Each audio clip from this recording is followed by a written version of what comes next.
الله أكبر ولله الحمد. إن صلاتي ونسكي ومحياي ومماتي لله رب العالمين لا شريك له وبذلك أمرت وأنا أول المسلمين. محترم سامعین خطبہ عید الاضحیٰ، گرمی کی شدت کو دیکھتے ہوئے میں بہت مختصر آپ سے بات کروں گا. برائے مہربانی تشریف رکھیے. یہ بھی نماز کا جز ہے. ہم عید الاضحیٰ کی نماز اللہ تعالیٰ کا شکر ادا کرتے ہیں کہ دوگانہ اللہ تعالیٰ نے ہمیں توفیق دی کہ ہم اللہ تعالیٰ کے حضور شکرانے کے طور پر 2 رکعت نماز ہم نے پیش کی. آپ دیکھیے کہ عید الفطر کی جو نماز ہوتی ہے وہ جب ہم روزے کی تکمیل کرتے ہیں، روزہ مکمل کرتے ہیں، اس وقت پڑھی جاتی ہے. اور یہ عید الاضحیٰ کی نماز اس وقت پڑھی جاتی ہے جب ہم حج جیسی عظیم عبادت کی تکمیل ہوتی ہے.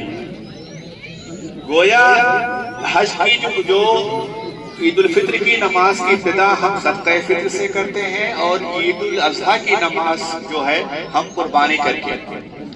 یہ گویا ایک اشارہ ہے کہ ہمارے تہوار کیسے ہونے چاہیے. یہ انکلوسیونیس جو سماج کے ہر طبقے کو ساتھ لینے کی جو اس میں دلیل ہے وہ ہم کو سامنے رکھنے چاہیے. ہم صدقہ فطر ادا کرتے ہیں تاکہ ہم سماج کے ہر طبقے کو اپنی خوشیوں میں شریک کر سکیں.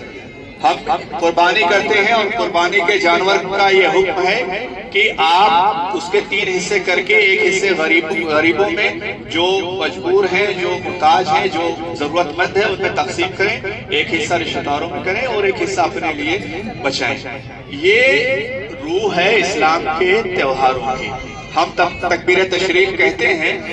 فجر کی 9 تاریخ کی فجر سے لے کر کے 13 تاریخ کی عصر کی نماز تک ہم اللہ اکبر لا الہ الا اللہ اللہ اکبر وللہ الحمد کی جو تشریح کرتے ہیں، تکبیر کرتے ہیں، اس کی بہت ساری حکمتوں میں سے ایک حکمت یہ بھی ہے کہ اسلام کی جو کبریائی ہے وہ پورے سماج میں قائم ہو. جب ہم یہاں سے جاتے ہیں، جس راستے سے جاتے ہیں، اللہ کی تکبیر و تشریق بیان کرتے ہوئے اس کا حکم دیا گیا ہے تاکہ سماج کے ہر طبقے کو یہ معلوم ہو سکے کہ اللہ بہت بڑا ہے، اللہ کی کبریائی ہے. اور اس کے ساتھ یہ بھی ایک پوشیدہ ہے، راز پوشیدہ ہے کہ جب ہم قربانی کرتے ہیں تو خدا نہ خواستہ نعوذ باللہ ہمارے دل میں یہ خیال آتا ہے کہ ہم قربانی کا ایک بہترین جانور کر رہے ہیں. ہمارا جو بکرا ہے وہ اتنے ہزار کا ہے اور اتنا نمائش کی جو کوشش ہوتی ہے، جو ہمارے اندر ذرا برابر اس کی رونق آ جاتی ہے، اس کو بھی اس تکبیر تشریق کے ذریعے سے ختم کرنے کی کوشش کی جا رہی ہے کہ بڑائی اور کبریائی صرف اور صرف اللہ کی ذات کو زیب دیتی ہے. الکبر و ردائی کہا اس نے کہ کبریائی جو ہے صرف میری چادر ہے، بندے کو یہ زیب نہیں دیتی ہے. حضرت ابراہیم علیہ السلام کی یاد میں یہ تہوار، یہ عید الاضحیٰ، یہ قربانی کی جاتی ہے. اگر ہم اس کا زندگی کا جائزہ ہے بہت بے شمار پہلو ہیں، لیکن آپ دیکھیے کہ حضرت ابراہیم علیہ السلام کی ذات میں جو ہمارے لیے نمونہ ہے وہ یہ ہے کہ کس طرح سے ابراہیم نے اپنے بیٹے کی قربانی پیش کی.